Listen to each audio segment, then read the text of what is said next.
Waktu pandemi kemarin, pernah nggak sih kalian merasa pengen banget ketemu sama seseorang yang kalian suka gitu, atau kalian jatuh cinta sama seseorang secara online, tapi nggak bisa ketemu karena kehalang lockdown dan PPKM?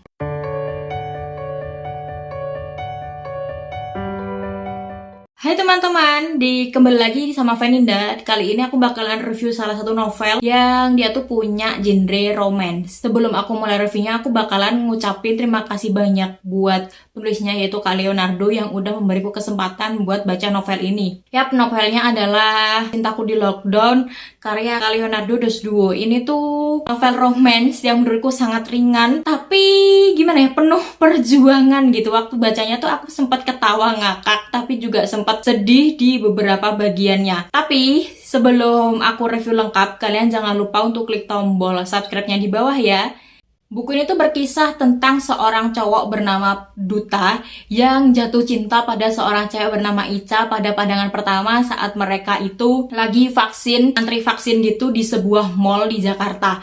Nah, karena lagi pandemi dan buat ketemu itu susah, akhirnya muncul pertanyaan, gimana nih kalau kamu jatuh cinta sama seseorang tapi ternyata lagi pandemi? Perjuangan apakah yang akan kamu lakukan? Nah, di dalam novel itu berisi perjuangan Duta untuk bertemu kembali dengan si sosok perempuan yang namanya Ica ini. Dan selama perjalanan Duta buat nemui si Ica ini tuh penuh dengan lika-liku dan jujur itu seru banget buat disimak. Sebelum terlalu jauh, aku bakalan ngomongin narasi sama alurnya dulu. Narasinya di sini tuh pakai orang pertama dengan narasi gue sangat kekinian dan gaul, tapi sayangnya aku tuh gimana ya, kayak kurang akrab gitu dengan narasi gini yang kekinian gue gitu. Jadi setelah membaca tuh kayak merasa aneh gitu, but it's okay, aku masih bisa menikmati ceritanya. Terus terkadang beberapa bagian penjelasannya tuh kayak bertele-tele gitu, kayak too much gitu loh. Ada pengulangan kata yang menurutku too much, kayak bagian waktu si adiknya Duta ini tuh disuruh ketok pintu waktu masuk ke kamarnya Duta itu tuh kayak ada satu paragraf itu diulang 3-4 kali gitu, yang menurutku too much. Untuk alurnya jujur aku lagi beradaptasi dengan tipe alur yang seperti ini, dimana alurnya tuh cepet ya. Di sini kejadiannya tuh kayak per hari gitu. Jadi hari ini Duta vaksin, terus besoknya ngapain, besoknya ngapain gitu. Aku jujur jarang baca buku dengan tipe alur yang kayak gini, tapi dengan buku ini aku bisa sangat enjoy gitu dengan alur yang daily gitu. Soalnya kadang cerita-cerita yang menceritakan dengan alur dan sudut pandang keseharian seseorang tuh agak membosankan, tapi di sini well done-nya penulis itu bisa merangkum keseharian Duta dengan sangat-sangat menarik gitu. Mulai dia yang sakit habis kena vaksin, tapi di sisi lain dia masih mikirin cewek yang memikat hatinya, pertengkaran dia sama adiknya dia gara-gara anjing gak jelasnya, terus permainan random dia sama sahabatnya, dan itu jujur buatku menarik banget, memberikan kesan walaupun Duta ini di lockdown kan, ceritanya dia di rumah aja, dia tuh masih punya segudang kegiatan yang bisa dia lakukan. Dengan hal yang paling aku suka dari buku ini adalah tadi kekonyolannya tingkah lakunya Duta setiap harinya. Buku ini apalagi kalau dia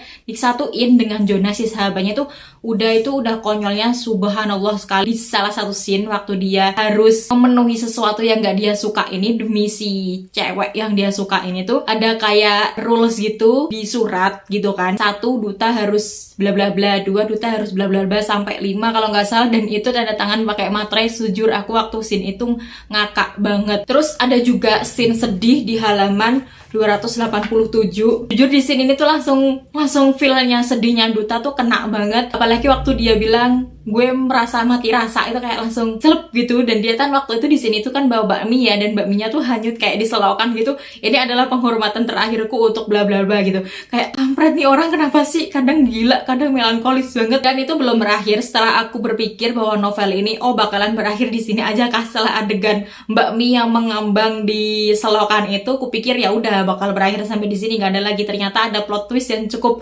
membuatku bahagia kan, bilang akhirnya perjuanganmu Duta tidak sia-sia, akhirnya kamu menemukan apa yang kamu inginkan gitu kan, akhirnya kamu selangkah lebih maju. Akhirnya aku tuh bisa bilang kayak gitu, tapi sayangnya endingnya cuma begitu gitu loh. Maksudku aku mengharapkan lebih gitu. Kalau ditanya apa yang gak aku suka dari buku ini selain tadi narasinya yang menurutku too much dan agak bertele-tele atau ada pengulangan, selebihnya gak ada. Karena jujur Kak Leo ini adalah salah satu penulis Indonesia yang potensial. Jadi aku berharap Kak Leo tuh nerbitin buku lain selain buku ini, karena aku pengen banget baca karya Kak Leo yang lain gitu. Kalau kalian tanya gimana caranya beli buku ini, kalian bisa banget. Kalian follow aja Instagramnya Cintaku di Lockdown. Aku bakalan taruh di sini nih.